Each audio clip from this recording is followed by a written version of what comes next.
કેશોદ પાલિકા સભાખંડમાં બજેટ બેઠક મળતા પાલિકાના નાણાકીય વર્ષ 2025-26નું અંદાજપત્ર રજૂ કરાયું હતું।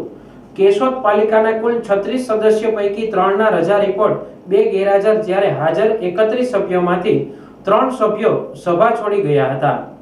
કેશોદ પાલિકા ચીફ ઓફિસરની અધ્યક્ષતામાં 28 સભ્યોની હાજરી વચ્ચે સર્વાનુમતે અંદાજપત્રને બહાલી અપાઈ હતી। પાલિકાનું સ્વભંડોળ વિવિધ યોજનાની ગ્રાન્ટ મળી 107 કરોડની આવક દર્શાવાય છે। પાલિકાની ગત વર્ષની 20 કરોડની સિલક મળી અંદાજપત્રમાં કુલ આવક 127 કરોડનો ઉલ્લેખ કરાયો છે। આવનારા વર્ષમાં રોડ, રસ્તા, ફાયર સ્ટેશન, ગ્રંથાલય, વોકડાનું બ્યુટિફિકેશન સહિતના વિકાસ કાર્યોમાં 106 કરોડ ખર્ચ થવાની સંભાવના છે। વર્ષના અંતે 21 કરોડ જેવી સિલક વધે તેવો અંદાજ લગાવાયો હતો। મુકેશ એમ વાઘેલા, કેશોદ નગરપાલિકા ચીફ ઓફિસર।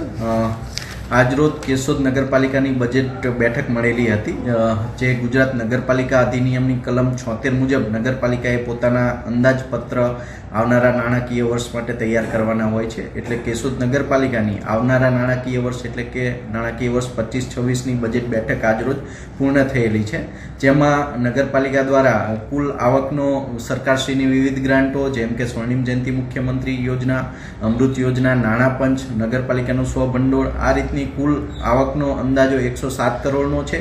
અને આ સાથે નગરપાલિકાની કુલ 20 કરોડની સિલક જોતા નગરપાલિકાની કુલ આવક 127 કરોડ છે, જેની સામે વિકાસના વિવિધ કામો જેમ કે રોડ, રસ્તા, ફાયર સ્ટેશનનું નવીનીકરણ, ગ્રંથાલયનું બાંધકામ, મોકળા બ્યુટિફિકેશન જેવી બાબતોમાં વિકાસના કામોમાં નગરપાલિકા દ્વારા કુલ 106 કરોડનો ખર્ચો થવાની સંભાવના છે અને નગરપાલિકાની કુલ બંધ સિલક 21 કરોડ જેટલી રહેશે।